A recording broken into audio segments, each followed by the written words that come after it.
our month-long coverage of Lords of the Fallen, we've dived deep into the Umbral Axiom dual realm mechanic, went over some vital combat tips, and talked about the ways in which the developers at Hexworks are aiming to innovate upon the standard Souls-like formula. But one important element that we've only briefly touched upon has been the magic system of the game. And so, let's correct that oversight and break down how magic works in Lords of the Fallen.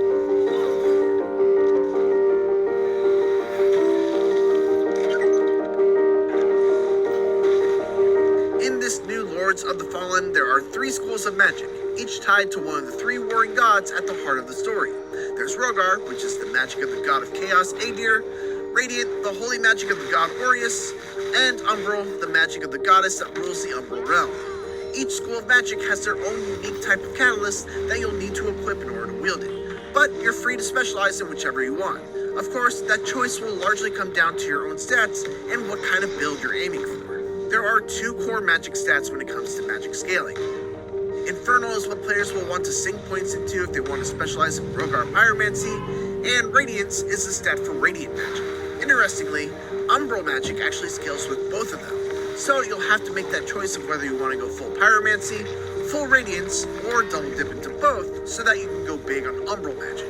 As for the spells themselves, as you might imagine, Rogar spells focus on big explosive damage, with basic fireballs that deal big AoE damage over time flamethrowers, a hail of meteors, and even a summon that causes fire dogs to fight for you. Radiant spells are focused more on buffs and heals for the most part, but they do still have plenty of ways to deal damage as well. You've got a lightning bolt projectile, a short-lived lightning lance laser beam style of spell, and a lightning orb spell, among others. And finally, Umbral spells seem to be far slower moving, but still pack quite a punch once they find their way to a target. We've seen an ability that coats your weapon with Umbral power, a spell that calls up a series of bombs that explode a short distance away from the caster, and a time bomb that moves a short distance and then explodes for massive damage. This is just a small handful of the spells that players can expect to wield in Lords of the Fallen. The developers assured me that the list of spells is extensive, and in fact, every spell you see an enemy use against you, you can learn a variation for yourself, and we'll come back around to that shortly. One of the challenges of implementing magic systems in a Souls-like is that it's hard to find that sweet spot of making magic feel strong and satisfying without making it feel overpowered. If you make it too weak, on the other hand, then you run into the opposite problem of making it hard to justify the sacrifices that a player must make with their stat allocation in order to properly utilize magic. To that end, the developers at Hexworks have balanced magic to be strong, but also have enemies that have natural resistances to the elements. At the beginning of the game, for instance, you'll run into a bunch of enemies that are resistant to Rogar spells, making it a tough early going for anyone that tries to go heavy on Pyromancy, but once you're able to get through that section, you'll have a much smoother time until you start running into those fire-resistant enemies again. On the flip side of that, there are also areas where Radiant magic will be strong and weak. Essentially, there's no one-size-fits-all solution when it comes to magic, and there are occasions where you may find yourself having to change up your strategy to deal with certain enemies in various regions of Lords of the Fallen's world.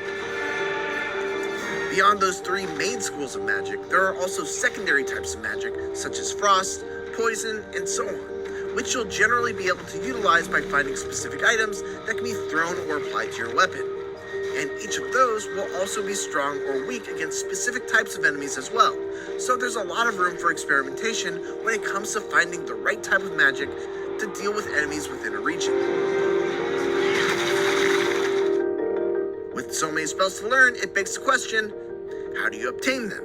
Of course, there's the tried and true method of simply finding them by exploring the world, opening chests, and finding shinies out in the wild. But what was interesting to me was that there's also a Castlevania Dawn of Sorrow-like system as well.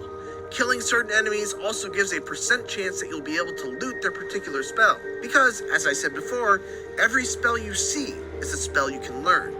In addition to that, bosses will have remnants to discover after you've defeated them, and if you soulflay that, you'll be able to take that to an NPC back in your hub, who will be able to transform it into some sort of reward. Sometimes that's a unique weapon, and sometimes it will be a powerful spell that the boss uses.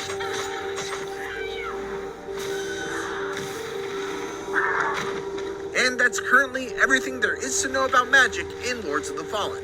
Everything else, you're going to have to learn for yourself when Lords of the Fallen releases on PlayStation 5, Xbox Series X and S, and PC on October 13th, 2023.